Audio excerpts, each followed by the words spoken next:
মধ্যযুগকেও হার মানাবে এমন নিকৃষ্ট কাজ করেছিলেন পলাতক এবং গুম এবং খুনের আসামি শেখ হাসিনা। ঘটনাটি শুনলে গায়ের রোমও শিউরে উঠবে। শেখ হাসিনা নিজে জেলখানায় ঢুকে মেজর বজলুর হুদাকে জবাই করে হত্যা করেছিলেন। একজন ক্ষমতাসীন প্রধানমন্ত্রী কিভাবে রাতের আধারে জেলখানায় ঢুকে একজন ব্যক্তিকে জবাই করে হত্যা করতে পারে, এটি সবার কাছেই অবিশ্বাস্য ব্যাপার মনে হয়েছিল। যদিও এই কথাটি সেই 2010 সাল থেকেই বাতাসে ভেসে বেড়াচ্ছে। তবে এবার হাসিনার পতনের পর মেজর বজলুর হুদার ছোট ভাই নুরুল হুদা প্রকাশ্যে ঘোষণা দেওয়ার পর বিষয়টি এখন টক অব দ্য কান্ট্রিতে পরিণত হয়েছে। আমার ভাইকে খুনি, সিরিয়াল খুনি শেখ হাসিনা জেলখানায় ঢুকে নিজ হাতে জবাই করে হত্যা করেছিল। 1975 সালেই 15ই আগস্ট যেই সব সেনা কর্মকর্তা ধানমন্ডি 32 নম্বরে গিয়ে শেখ মুজিবুর রহমানকে হত্যা করেন, তাদের মধ্যে অন্যতম ছিলেন মেজর বজলুর হুদা, যিনি শেখ মুজিবকে সরাসরি গুলি করেছিলেন।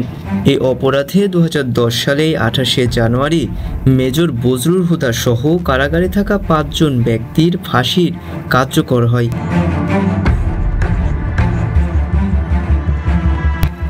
ফাঁসি দেওয়ার কিছুদিন পর বেরিয়ে আসে কিছু ভয়াবহ তথ্য।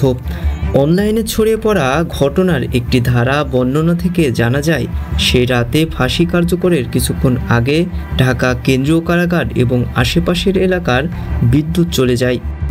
সে সময় দুটো কালো পাজারো গাড়ি কারাগারে প্রবেশ করে, যার একটিতে ছিল প্রধানমন্ত্রী শেখ হাসিনা। 5 জনের মধ্যে 4 জনকে মঞ্চে নিয়ে ফাঁসিতে ঝুলানো হলেও মেজর বজলুর হুদাকে সেখানে আনা হয়নি, তাকে ভিন্ন একটি কক্ষে আটকে রাখা হয়। তিনি যেহেতু শেখ মুজিবকে সরাসরি গুলি করেছিলেন, এই কারণে তার কাছ থেকে শেখ হাসিনা সরাসরি প্রতিশোধ নিতেই কারাগারে হাজির হয়েছিলেন।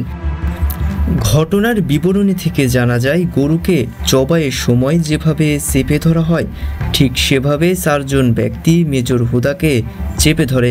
এরপর শেখ হাসিনা তার বুকে পা রেখে জলনাথকে ছুরি চালানোর আদেশ দেন।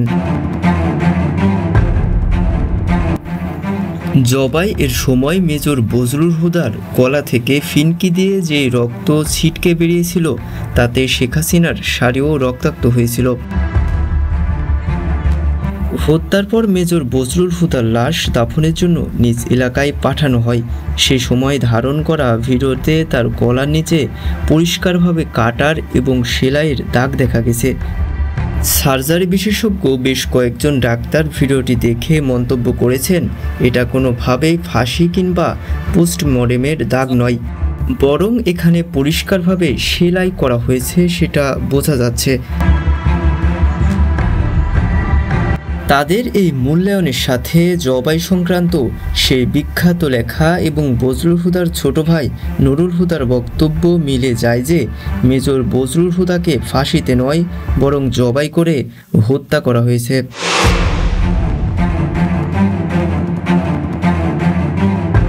আর এতে সরাসরি যুক্ত ছিলেন শেখ হাসিনা।